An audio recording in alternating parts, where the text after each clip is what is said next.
Dipersembahkan oleh, didukung oleh. Semoga Anda dan keluarga bahagia serta sehat selalu. Innal hamdalillah nahmaduhu wa nasta'inuhu wa nastaghfiruh wa na'udzu billahi min shururi anfusina wa sayyiati a'malina. Man yahdihillahu fala mudilla lahu wa man yudlil fala hadiya lahu. Asyhadu an la ilaha illallah wahdahu la syarika lahu wa asyhadu anna Muhammadan abduhu wa rasuluh. Allahumma salli wa sallim ala nabiyyina Muhammad wa ala alihi wa ashabihi wa man tabi'ahum bi ihsanin ila yaumiddin. Qala Allahu jalla fi ula, ya ayyuhalladzina amanu taqullaha haqqa tuqatih wa la tamutunna illa wa antum muslimun. Ya ayyuhalladzina amanu taqullaha wa qulu qawlan sadida yuslih lakum a'malakum wa yaghfir lakum dhunubakum wa man yuti'illaha wa rasulahu faqad faza fawzan 'azima. Amma ba'd, Al hadits kitabullah wa khairal hadi hadi Muhammadin sallallahu alaihi wa alihi wasallam wa syarrul umuri muhdatsatuha wa kullu muhdatsatin bid'ah wa kullu bid'atin dhalalah wa kullu dhalalatin finnar.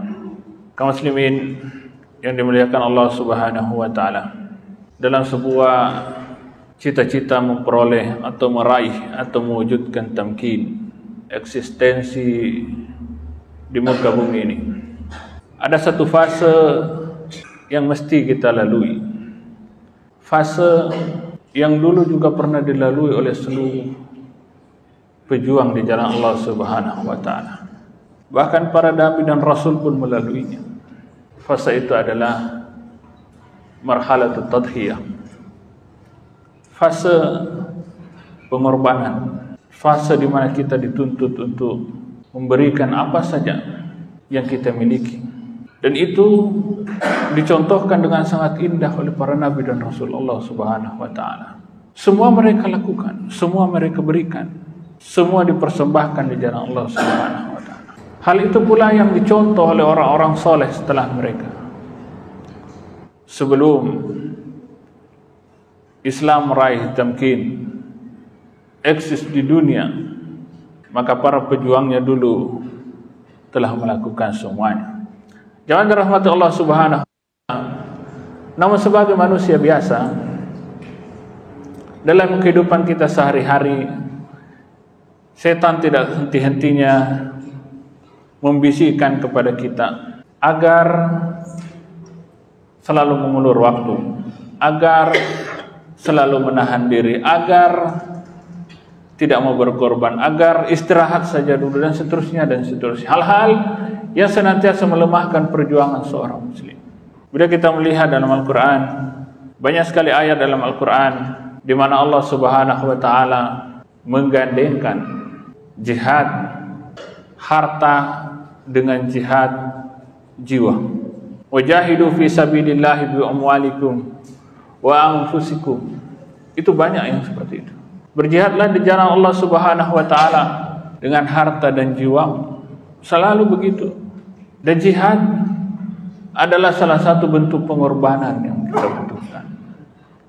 Jihad adalah salah satu bentuk pengorbanan yang kita perlukan. Jihad adalah salah satu bentuk pengorbanan untuk meraih tamkin gitu. Jangan dirahmati Allah Subhanahu wa taala, ketika kita risau dengan fenomena yang ada sekarang masyarakat kita, bahkan sekedar untuk bersemangat berdonasi pun kita menjadi sangat lemah karena seolah-olah hanya kita sendiri yang melakukannya.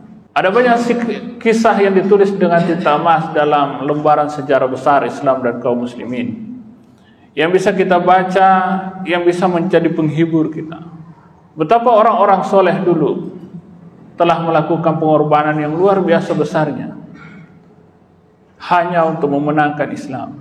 Kisah-kisah itu sebagaimana yang disebutkan para ulama kita adalah pelajaran, sebab sebagaimana yang kita sering dengar, sejarah akan mengulangi dirinya sendiri. Sejarah itu akan berulang terus, dan kisah-kisah pengorbanan itu akan kembali berulang.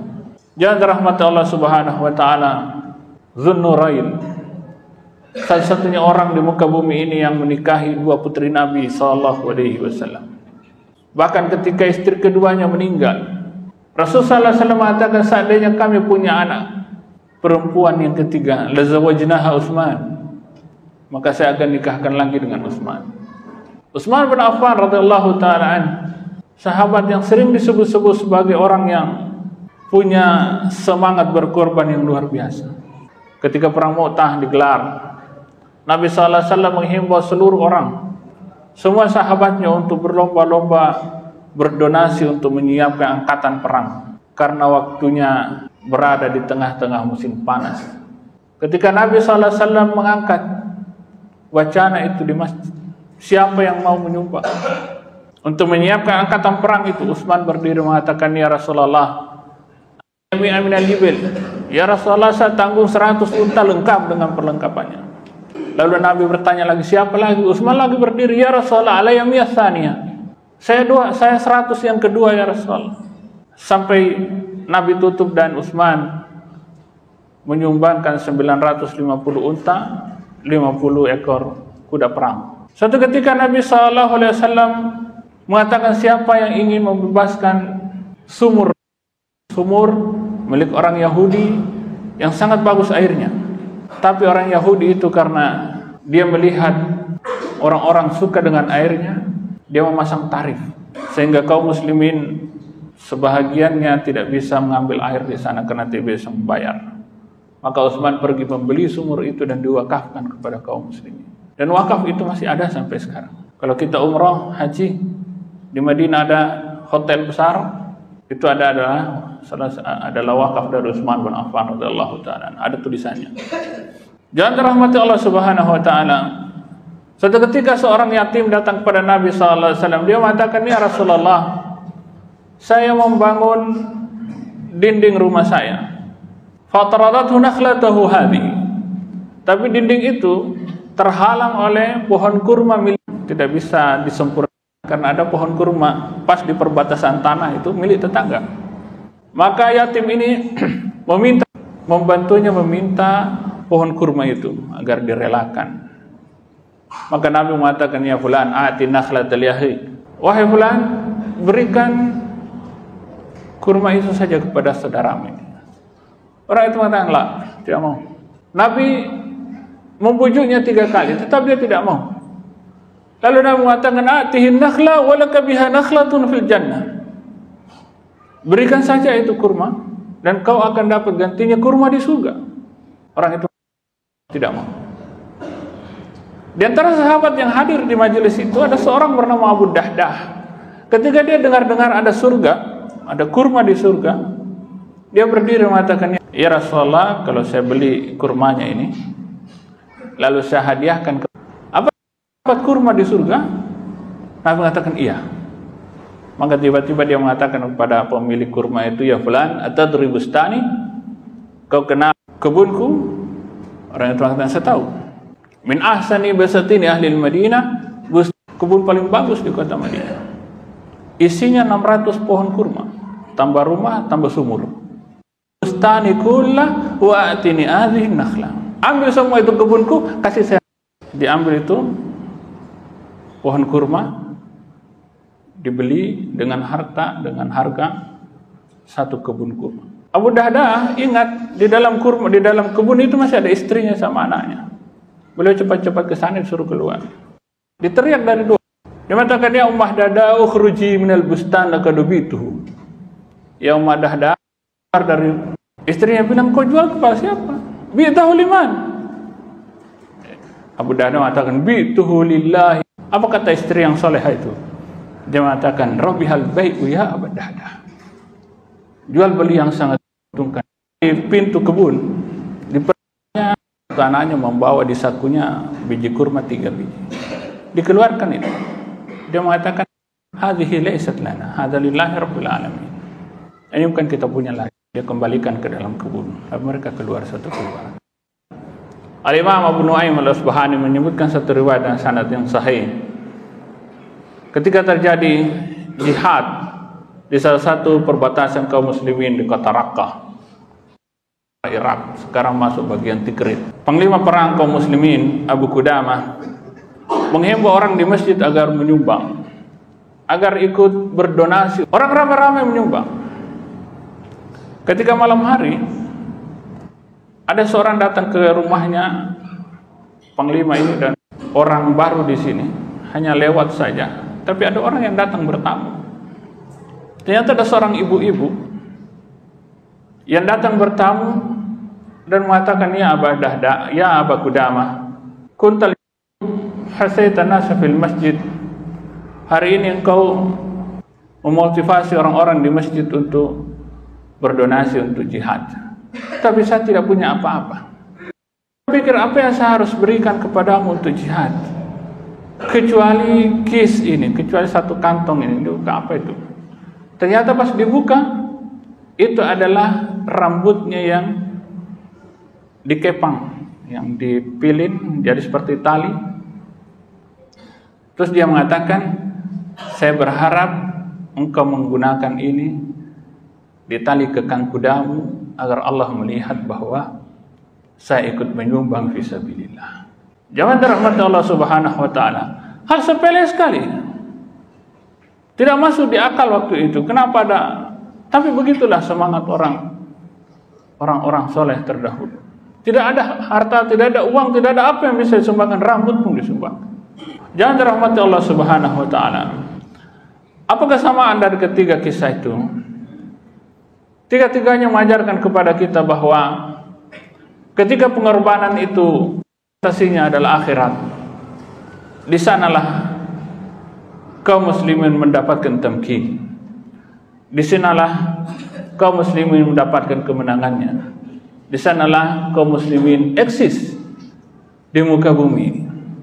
Tetapi ketika pengorbanan yang kita lakukan dalam perjuangan ini masih ada motif-motif duniawi, masih ada tendensi-tendensi duniawi di dalamnya, maka jangan, masih saja terus tertunda. Barakallahu li wa lakum fil Qur'anil azim wa nafa'ani minal ayati wa dzikril hakim. Qultu ma sami'tum wa astaghfirullah li wa lakum wa li sa'iril muslimin innahu huwal ghafurur rahim. Alhamdulillah ala ihsanih wa syukru lahu ala taufiqihi wa imtinani. Asyhadu an la ilaha illallah ta'ziman li sya'ni. Anna Muhammadan abduhu da'i ila ridwani. Salawatu rabbi wa salamuhu alaihi wa ala alihi wa ashabihi wa ikhwani. Kaum muslimin jamaah Jumat yang dirahmati Allah Subhanahu wa taala.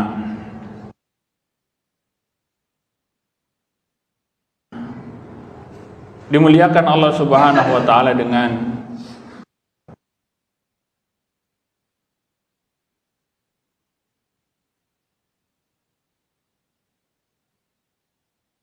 mendapat itu kemuliaan itu. Di sini Allah Subhanahu wa taala memuliakan kita dengan pintu jihad yang lain. Jihad dengan harta, jihad dengan ilmu, jihad dengan pena, jihad dengan ibadah kita yang bisa kita. Allah Subhanahu wa taala karuniakan kepada saudara kita di Palestina medan perang, sehingga mereka bisa dengan mudahnya berjihad mendapatkan syahadah itu. Dan Allah memberikan kita kemuliaan dengan keamanan, dengan ketentraman, dengan rasa aman, sehingga kita bebas beribadah, bebas melakukan apa saja. Dan itu adalah pintu lebar untuk membantu mereka untuk berjihad sesuai dengan kemampuan kita. Jangan dirahmati Allah Subhanahu wa taala. Muslim, kewajiban kita kepada muslim yang lain sudah jelas. Kita sudah sering menghafalkan semuanya bahwa di sana adalah saudara kita. Yashuddu ba'duhum ba'dha. Harus saling mendukung, harus saling menolong antara satu dengan yang lain. berjihad dengan jiwanya, maka kita di sini sangat dengan doa-doa kita untuk mereka. Semoga ketika semua maka lagi kemenangan dan kejayaan itu akan terwujud kita. Allahumma salli ala Muhammad wa ala ali Muhammad kama sallaita wa ala ali Ibrahim wa barik ala Muhammad wa ala ali Muhammad kama barakta ala Ibrahim wa ala ali Ibrahim fil alamin innaka Hamidum. Allahumma ighfir lil muslimin wal muslimat al-ahya'i minhum wal amwat innaka sami' qarib mujibud da'wat ya qadiyal hajat. Allahumma salli al-islam wal muslimin. Allahumma salli al-islam wal muslimin. Allahumma salli al-islam wal muslimin. Allahumma taqabbal minna innaka antas